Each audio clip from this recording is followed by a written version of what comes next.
a gente começar a recuperar. Bom, não era essa tela.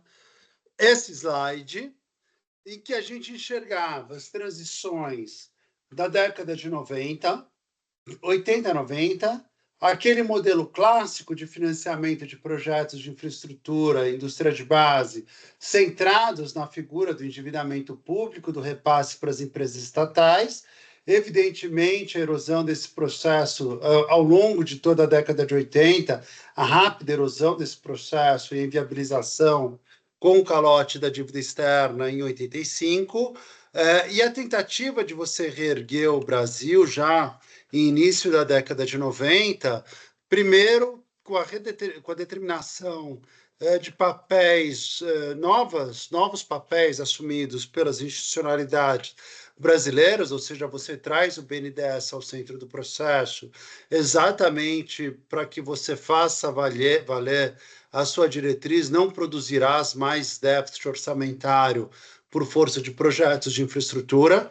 Então, você refaz todo o teu arcabouço normativo para direcionar projetos de infraestrutura. Projetos de infraestrutura não podem mais ser deficitários per si, eles têm que provar a capacidade de pagamento da dívida, etc., etc. E você tem uma segunda ponta dentro desse processo, que eram os financiadores internacionais, e que são, de fato, no fundo, os mais prejudicados dentro do processo do calote da dívida brasileira.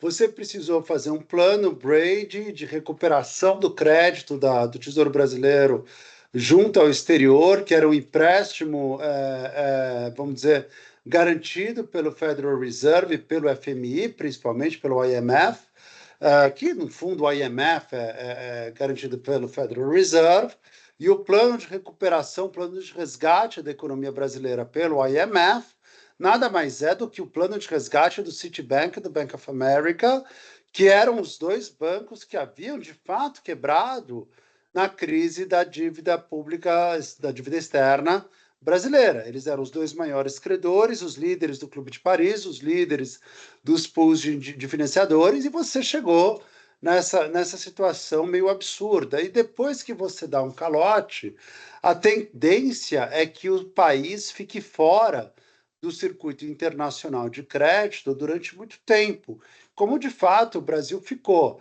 E a regra de bolsa, engraçado, desde o Rogoff, de outros macroeconomistas, eles falam, olha, é 25 anos mais ou menos de punição que você toma toda vez que você dá o calote da dívida externa. Então a Argentina vai ter agora 25 anos de punição pela frente, a Venezuela vai ter 25 anos de punição pela frente, contados a partir do momento em que eles deram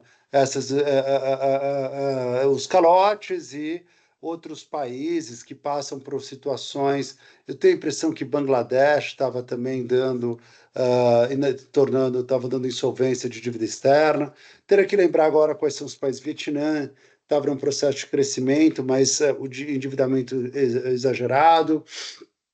O fato é que realmente a gente foi reconquistar o investment grade em 2010, na época com o Lula, e com 25 anos de defasagem sobre o calote de 85. O fato é que a dívida, o financiamento externo continua sendo absolutamente chave para você viabilizar projetos de infraestrutura num país que tem menos poupança do que a própria amortização do estoque de capital. A gente calcula que a amortização do estoque de capital brasileiro hoje seja algo em torno de 18% a 19% do PIB, e nos anos que a gente tem poupança entre 16% e 17% do PIB, basicamente a gente está poupando menos do que o necessário sequer para renovar o estoque de capital existente, o que é uma vergonha. A gente está consumindo capital, a gente está consumindo linhas de transmissão, a gente está consumindo hidrelétricas, a gente está consumindo rodovias, a gente está consumindo ferrovias sem sequer renovar o estoque de hidrelétricas, linhas de transmissão e rodovias que a gente tem instalado. Se quer, então, menos ainda expandir isso daqui. Dada a insuficiência da poupança interna, e uma insuficiência de poupança interna que vai continuar cada vez mais insuficientes, e isso é uma realidade que se impõe na medida em que as políticas públicas se voltam, na maioria das vezes, para o financiamento do consumo.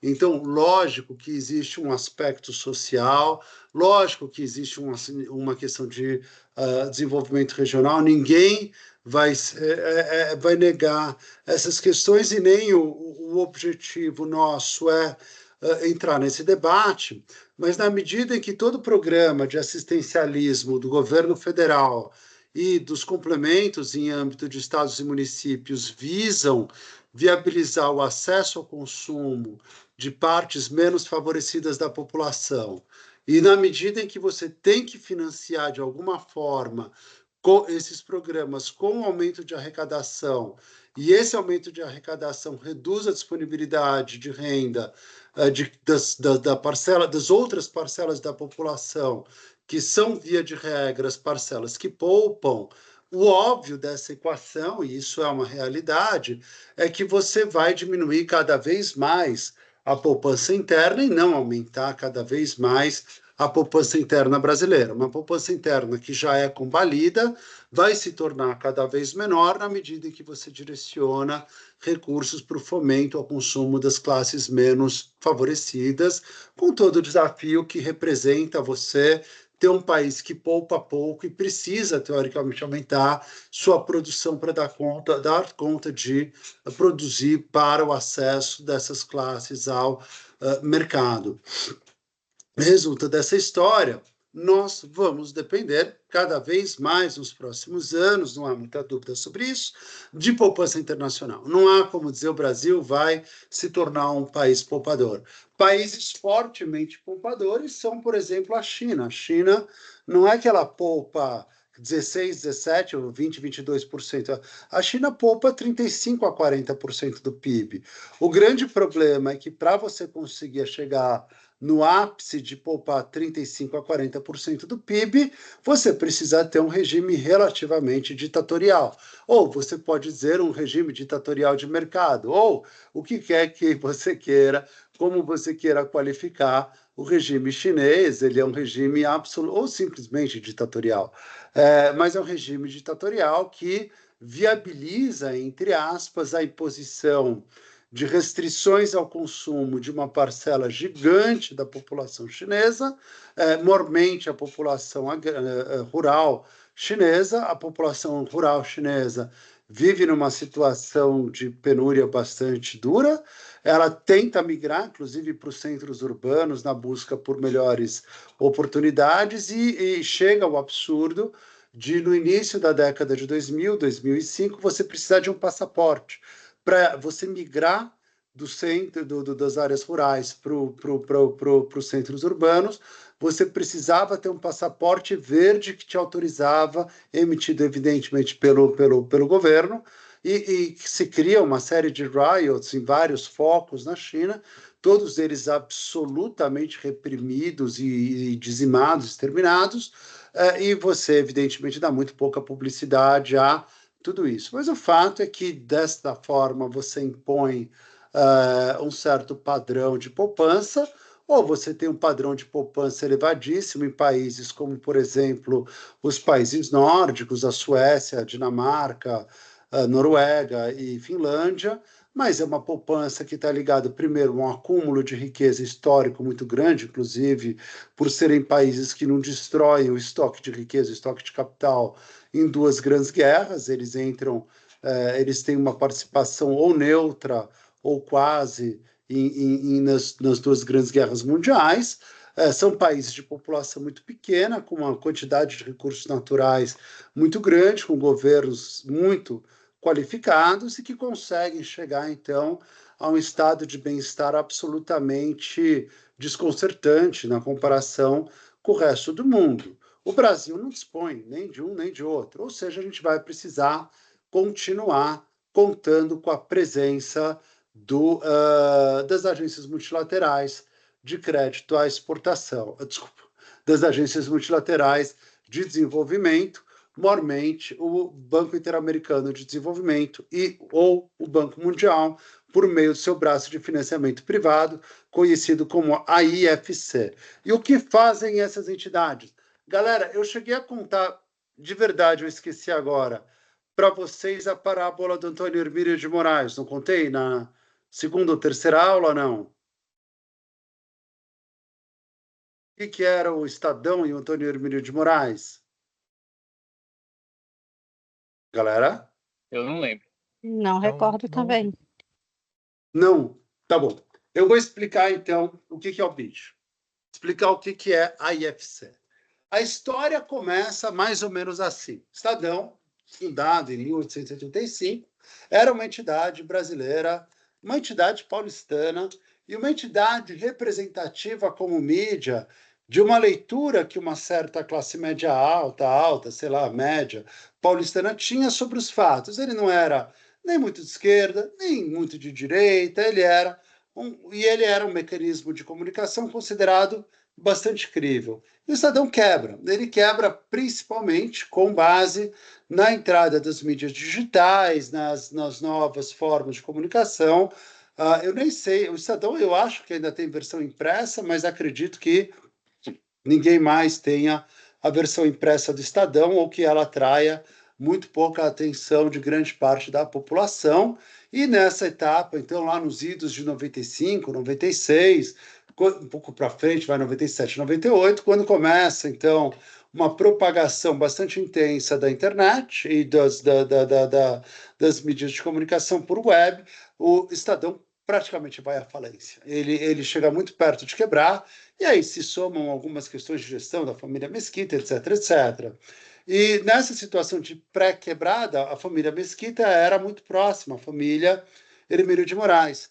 E estavam conversando e o Antônio Hermílio resolve interceder e contrata o cara que era o meu ex-chefe, o Antônio Carlos Molina, que era um dos diretores de uma empresa chamada Brasil Par, que foi, na verdade, o meu primeiro emprego da vida. E que é um escritório de M&A bem bonitinho, bem interessante. E o que era a ideia da contratação do Antônio Hermílio, dele contratando a Brasil Par, o Antônio Molina, era exatamente criar um plano de recuperação para o Estadão.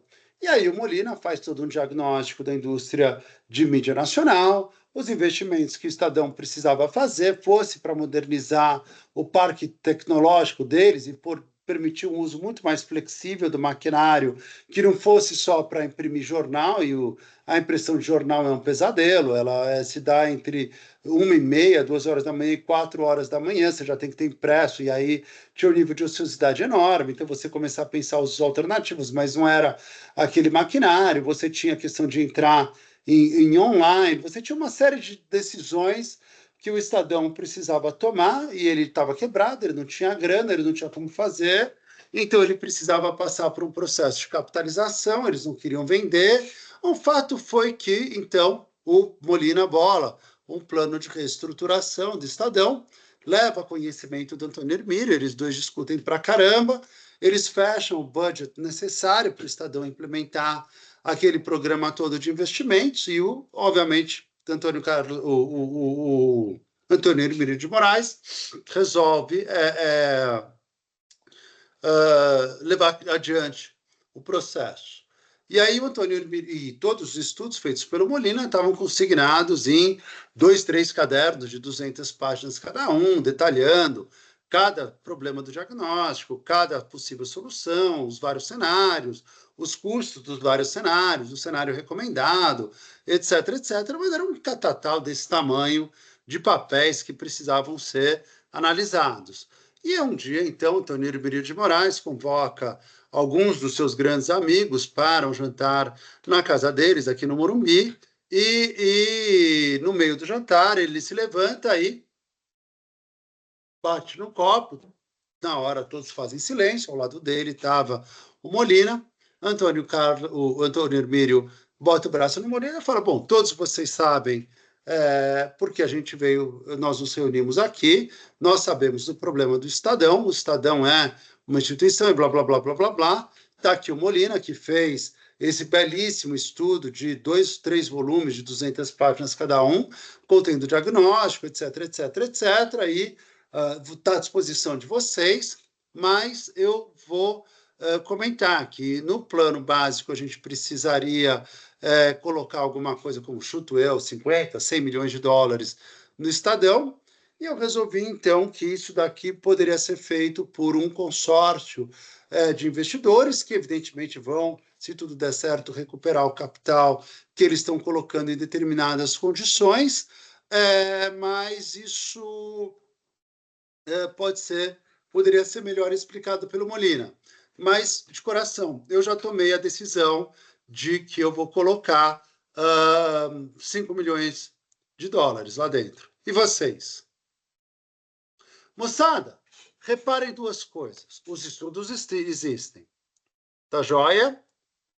Notem que os estudos têm conclusões relevantes, mas eles são muito complicados. E cada um deles tem um período de uns 10, 15 minutos, ainda naquele jantar, para pelo menos indicar o interesse em se manifestar naquele processo. E, efetivamente, quem é que estava dando aval, quem é que estava dando segurança, quem é que estava dando a garantia de que aquele negócio fazia sentido? O Antônio Hermílio de Moraes. Vocês entenderam o que é o BID? Vocês entenderam o que é o Banco Mundial, galera? De verdade. Ele é o Antônio Hermílio de Moraes. O BID e o Banco Mundial, pelo seu braço privado, a IFC, eles não têm como propósito... Opa, deixa eu matar essa apresentação. Eles não têm como propósito eles financiarem o projeto. A ideia não é que eles financiem aquele projeto. Qual é a ideia? A ideia... Desculpa? Catalisar o projeto, o financiamento. A ideia é que eles catalisem o projeto, é que eles viabilizem a entrada de novos atores no projeto. Moçada, por isso que aqui a gente colocou como paradigma do nosso o BID, mas, gente, BID e IFC vão ser extremamente parecidos. Eu vou usar o BID só como um exemplo ilustrativo. Poderíamos continuar falando do Antônio Hermílio de Moraes como agência multilateral de crédito ao fomento ao desenvolvimento, mas não ia dar muito certo. Então, brincadeiras à parte, quando a gente lê, moçada, sempre leiam o estatuto. Sempre leiam what's the purpose dessa instituição. E se o purpose da instituição é o que o teu projeto precisa ou é o que o teu projeto tem a oferecer. Qual é o objetivo do BID?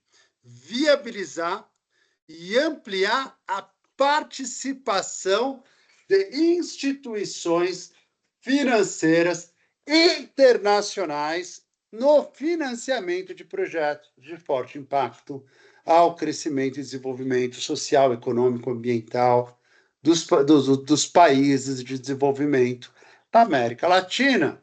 Ou seja, o papel do BID não é ele financiar, não é. O papel do Antônio Hermílio não era ele financiar. O papel do Antônio Hermílio era ele fazer todo o trabalho para sentar com os 10 amigos e ele falar: eu avalizo esse plano. Quem vem comigo? O papel do BID é falar: eu avalizo esse financiamento. Eu avalizo esse projeto. Quem vem comigo? E avalizando esse projeto, ele pode entrar dentro desse tipo de operação. Um passo atrás são bem legais e, galera, detonem todas as dúvidas aqui dentro. Primeiro, o que é o BID? Uma instituição multilateral regional formada por, na verdade, 48. Aqui eu preciso atualizar um país, o último país a entrar no BID foi a Polônia. Pera. Primeira pergunta. O BID não é Banco Interamericano de Desenvolvimento, voltado a financiar projetos na América Latina e Caribe? Óbvio que sim. Cara, América Latina e Caribe não tem 48 países. Ou seja, o BID tem muito mais países membros do que países latino-americanos. O que explica isso? O óbvio fato de que qualquer projeto financiado pelo BID só pode adquirir bens e serviços de empresas que venham de países membros do BID. Galera, lembrem que o BID, o Banco Mundial, a ONU, o IMF, todo mundo foi formado naquele contexto de Bretton Woods e do pós-Segunda Guerra Mundial. Exatamente dentro da época do Plano Marshall, como bem lembrado pelo Dani, em que os Estados Unidos financiavam projetos no exterior, financiaram a reconstrução da Ásia, financiaram a reconstrução da Europa, mas malandramente jogavam a grana com a mão direita e atrás vieram as empresas americanas com a mão esquerda. Eu financio a reconstrução do teu país na hipótese de você usar o recurso para contratar as empresas do meu país para reconstruírem ele. E dá certo. E o princípio que se aplica é exatamente o mesmo. Ou seja, eita, desculpa, gente. Ou seja, você tem eu precisava ter desligado o WhatsApp, começa a dar esses cliques. Você tem um segundo, que senão isso daqui vai atrapalhar pra caramba a nossa aula. Cadê você? Cadê você? Pronto. Cadê você? Você precisava justamente viabilizar a ampliação, o uso das empresas americanas como base, vamos dizer, de uso daquela grana. É a mesma coisa que você faz. O BID financia, lógico, mas só financia aquisições de empresas de países membros do BID. Pronto, parou o tique, desculpa, eu fico enlouquecido com isso daqui. O que isso daqui significa? Significa que se você quiser financiar, por exemplo, o projeto de integração sul, que foi o projeto, por exemplo, que você usou lá na década de 90, final da década de 90, para revitalizar as linhas 8 e 9 da CPTM, que depois foram objeto de uma PPP, vencida pela CAF, vencida a PPP de uma concessão que hoje foi vencida pela CCR, em 2021, das linhas 8 e 9. Lá atrás, quando essas linhas foram inteiras modernizadas, você só podia comprar trens ou contratar empresas países membros do BID. Por essa razão, a Alemanha, o Dani sabe disso melhor que ninguém, a Alemanha é país membro do BID. A França, pelo interesse em vender trens, equipamentos, sistemas, etc., é país membro do BID. A Coreia, como ela tem toda a parte da Hyundai Rotem aqui no Brasil, ela é país membro do BID. Por que que a Polônia entra como um país membro do BID? Porque eles têm interesse em fazer a venda dos VLTs da Vosloo. O Japão, evidentemente, por meio da Mitsui, é país membro do BID.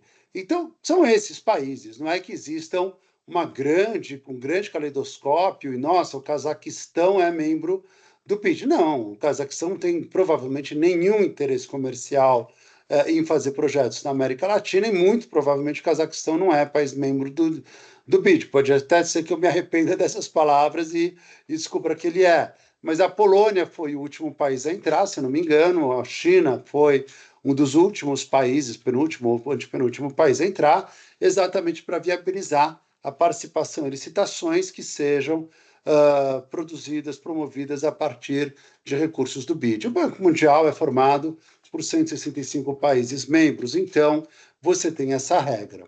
E o BID, ele era um BID único, com dois departamentos. Ele tinha o departamento de financiamento de entes públicos, o chamado BID público, e ele tinha um departamento lá dentro, que era o departamento de financiamento corporativo e projetos estruturados. Mas ele estava embaixo da mesma bandeira, da mesma instituição, era o mesmo CNPJ, com finalidades e departamentos diferentes, e a captação era única. E eles chegaram à conclusão que havia uma contaminação de crédito, do custo do crédito, tanto do BID público como do BID privado, e que era mais inteligente segregar as duas operações. Então, o BID ficou como BID, o Inter-American Development Bank, só financiando atores públicos, e eles criaram o BID Invest, que era uma nova empresa. E fizeram uma manobra que eu diria que foi muito arriscada. O Departamento de Financiamento Público chegou a ter, entre officers em Washington e pessoas espalhadas no mundo inteiro, alguma coisa como 200 pessoas. Quando eles refizeram a estrutura organizacional prevista para o BID Invest, eles calcularam 120 pessoas necessárias, enxugaram uma barbaridade essa operação e abriram concurso. Então, os funcionários do BID antigo tinham algum nível de preferência contra novos funcionários, mas, de fato, houve um ingresso de um monte de gente de fora. Então, o BID perdeu uma barbaridade do seu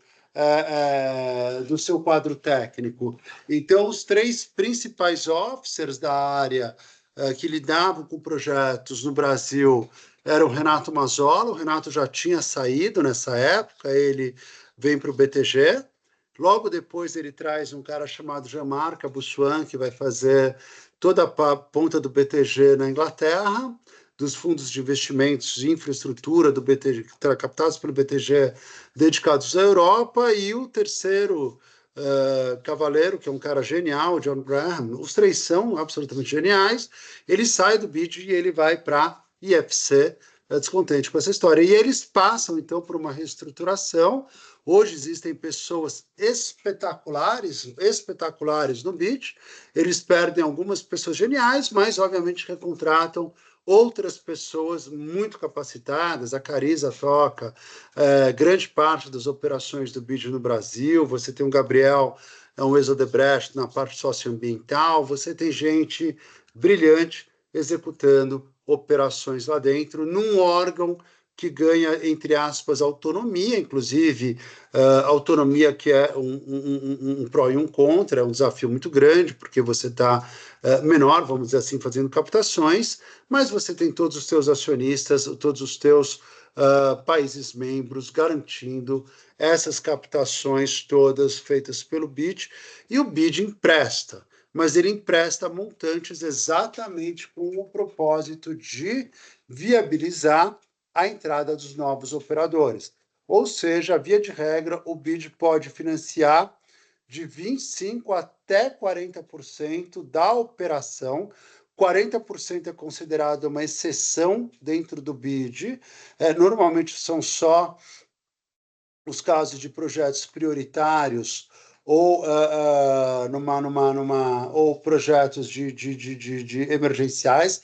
Ou seja, sim, o BID vai a 40%, mas assim, no Haiti, ou acima de 40% no Haiti, na reconstrução, em coisas muito específicas. O normal, ele está restrito ao Brasil a 20%, 25%, em créditos limitados a 200 milhões de dólares, e sem exceção. E, claro, isso depende muito do tamanho da operação do BID, de quanto dinheiro ele tem disponível para colocar no Brasil naquele ano, e dependendo, ele já passamos por várias fases em que ele restringiu o tamanho do crédito dele a operações de 75 milhões de dólares, que, via de regra, é muito pouco. Aí, se você fala, pô, para que eu vou passar por todo o BID, para o BID se comprometer com uma operação de 75, 100, 125 milhões de dólares? E aí a resposta óbvia é porque o que te importa não é o montante do BID, o que te importa não é os 25% do BID, o que te importa não é, o que importa é a entrada do BID, o que importa é a chancela do BID para a parcela que ele vai se comprometer, com que ele se compromete a financiar do teu empreendimento. E essa parcela que ele se compromete a financiar com teus recursos próprios é chamada do empréstimo A-Loan. E o A-Loan, ele é exatamente utilizado como vedete para você trazer os novos financiadores em 2 modalidades alternativas. Uma delas é chamada B-Loan, ou traduzindo como empréstimos sindicalizados, ou a alternativa a isso é o chamado Club Deal, mas eu tomo a liberdade de avançar com o BID, encerraremos ele, ou grande parte deles, já no final da nossa discussão de quarta-feira, e a gente começa, inclusive, a cruzar BID com agências multilaterais, e já começa a cruzar BID com todo instrumental de análise de crédito que vai chegar lá na frente, na parte de modelagem econômico-financeira. Já estouramos em 10 minutos o nosso horário. Moçada, um grande abraço, um ótimo fim de tarde, uma ótima noite a todos. Até depois de amanhã. Um enorme prazer os ver. Tchau, tchau, Boa moçada. noite, obrigada. Tchau, boa Tchau, noite. até quarta, pessoal. Boa noite. Até quarta. Até mais. Boa noite.